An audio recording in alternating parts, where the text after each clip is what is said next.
Alors cette fois-ci, on va réaliser une recette qui n'existe toujours pas dans Cookie Dough. Je vais vous partager une recette de famille qui est le Streusel de ma grand-mère. Alors cette recette-là, j'ai grandi avec et je continue à la faire aujourd'hui et je l'ai adaptée au Thermomix. Je vais vous donner les petites étapes à suivre, comme ça vous allez également pouvoir réaliser cette recette chez vous. Il ne nous faut pas grand-chose, c'est que de la matière première. Il nous faut 300 g de lait, un demi-cube de levure, il nous faut 500 g de farine, 100 g de beurre et un œuf. Voilà, donc la matière première pour faire une pâte levée. Je vais mettre dans le bol pour commencer, donc je vais chercher la balance puisque ce n'est pas une recette connectée. Je vais mettre 300 g de lait, à peu près, et le demi-cube de levure. Alors, il est toujours intéressant de couper la levure comme ça, en diagonale. Comme ça, vous êtes sûr d'avoir toujours une bonne moitié. Je rajoute dans cette préparation 80 g de sucre et je vais mettre du beurre.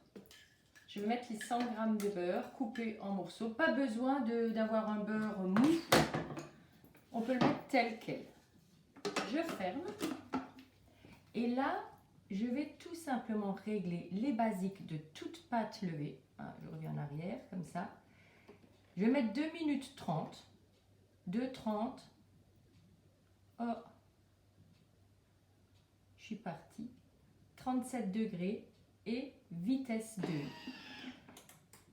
Et voilà, donc 2 minutes 30, 37 degrés, vitesse 2.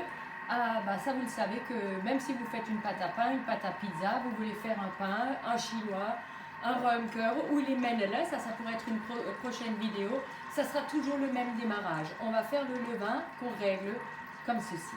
Donc on va lui laisser tranquillement faire son petit levain et je reviens tout de suite. On va arriver au bout des 2 minutes 30. On va vous montrer à quoi ça ressemble. Bon, c'est un levain classique, hein. Quelques petites secondes et on y est. Voilà. Donc, 37 degrés, vous voyez le mélange est bien fondu. Et maintenant, je vais tout simplement verser 500 g de farine. Allez, hop. Je rajoute un œuf et la bonne pincée de sel. Alors, le sel réveille le gluten, hein, c'est ce qui va donner un peu l'élasticité à la pâte. Quand on vous dit un fond de cuillère ou une pincée de sel, ça représente quand même tout ça. Voilà. On a mis notre pâte, la farine, dans le bol.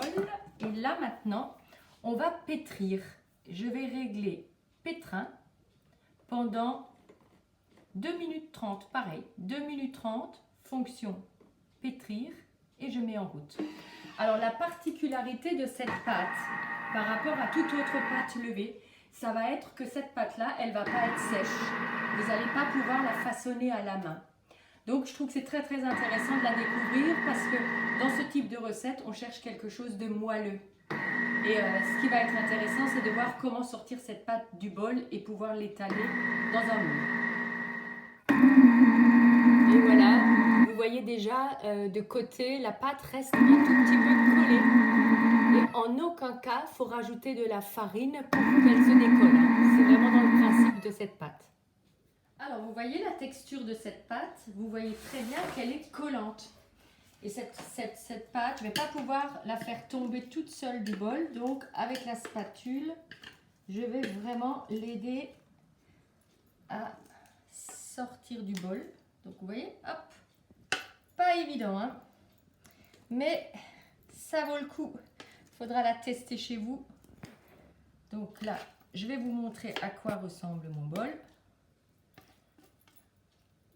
Et maintenant, vous devriez connaître ma petite astuce pour récupérer la pâte du bol. Alors, une petite tournée encore. Hop.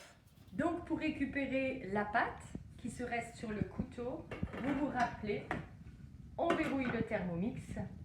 On va sur turbo. Et 1 seconde devrait suffire. Et oh là là! Turbo. Je vais y arriver, hein. Hop. Ça sera à l'oreille aussi, hein. Vous écoutez. Si vous vous dites qu'il y a encore de la pâte qui est projetée sur les parois, vous en faites 1, 2, 3, à voir. Hein. Donc on va voir le résultat de ce que ça donne. Et hop, vous voyez, au niveau du couteau, les couteaux sont dégagés. Et maintenant, très facilement, je vais pouvoir récupérer la pâte qui se trouve dans le fond du bol. Hop. Colle, hein.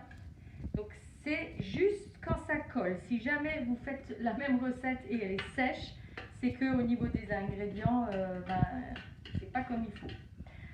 L'objectif de cette recette, c'est d'enchaîner également. Là, je vais pas laver le bol. Il reste un peu de pâte, de farine. Je remets en place. Alors, comment étaler cette pâte? Je prends de l'eau, donc je vais tremper ma spatule dans de l'eau. Elle n'est pas froide, elle n'est pas chaude, hein, et elle vient de sortir direct du robinet. L'idée, c'est de pouvoir tartiner comme ça, vous voyez. Sinon, si vous mettez les mains là-dedans, ça va coller. Et je mouille la spatule, beaucoup, pas beaucoup. Enfin voilà, vous voyez bien que ça trempe. Et hop, je pousse ma pâte pour avoir à peu près 1 cm ou 2 cm. Alors moi, j'ai pris un grand moule rectangle. Quand je le fais en clientèle, cette recette-là, souvent, on prépare 2 moules à tarte normales. Ça va suffire très largement pour faire 2 gâteaux dans 2 petits moules. Nous, on est des grands mangeurs et c'est vrai que c'est un gâteau qui ne tient pas longtemps. Donc, la forme, ça nous donne ça. Donc, j'ai pas lavé le bol et on va retrouver les ingrédients pour faire le streusel. Alors, en premier, je vais mettre 150 g, c'est un mélange de noisettes, amandes et des noix. Je vais rajouter la farine, 150. Je vais rajouter 150 g de sucre. Alors, c'est pas light, hein, c'est vraiment pas du tout une recette light. Et je vais mettre le beurre. Alors, pour le beurre, ce qu'il faut savoir, c'est qu'il faut que ça soit du beurre dur. Cette recette, vous ne pouvez pas du tout la faire avec de la margarine. Et de préférence, mettez le beurre toujours au-dessus, en dernier. Vous versez tous les autres ingrédients et vous versez comme ça, en petits morceaux, le beurre. Cannelle. Alors ça, on met pas. Ça, nous, on aime bien. Donc, on met de la cannelle. Et comment on fait notre streusel? L'idée, c'est de jamais se compliquer la vie quand on a un Thermomix.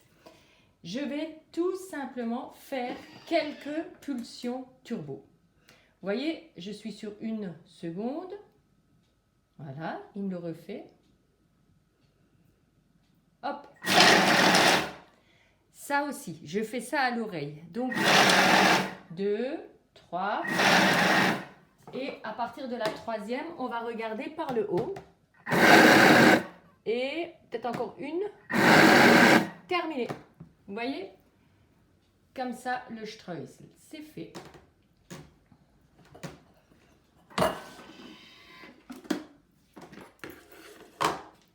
On va verser cette préparation tout de suite sur ma pâte.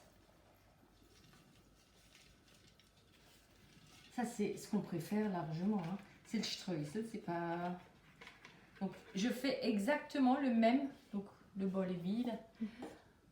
Je fais exactement le même streusel quand je fais des fruits. Bananes, pommes, bananes dans un petit récipient. Et je fais ce crumble dessus, je le mets au four. Ça me donne également un dessert. Alors, on en met partout, comme vous voyez. Et une fois que tout y est, pour que le streusel reste bien accroché à la pâte, il faut faire cette petite manipulation, faire des pâtes d'ours comme ça. Allez hop, on écrase le streusel dans la pâte et c'est fait. Donc vous voyez ce que ça donne. Moi j'aime bien. Alors vous pouvez concasser plus, une ou 2 secondes en plus, mais moi j'aime bien le petit côté croquant. Donc cette recette, elle est terminée. Je vais enfourner pendant 25 minutes à 50 degrés. Je ne mettrai qu'en cuisson que si la pâte, elle atteint le haut du moule. Donc, toujours une pâte levée doit doubler, pas plus que doubler.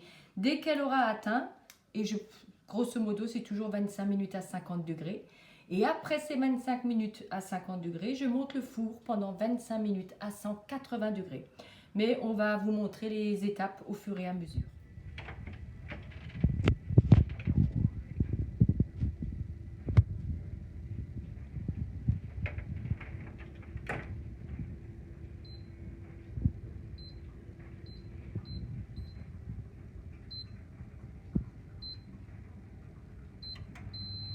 Et voici le résultat de mon streusel à la sortie du four.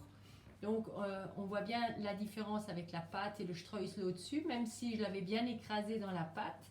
Donc maintenant, il n'y a plus qu'à déguster.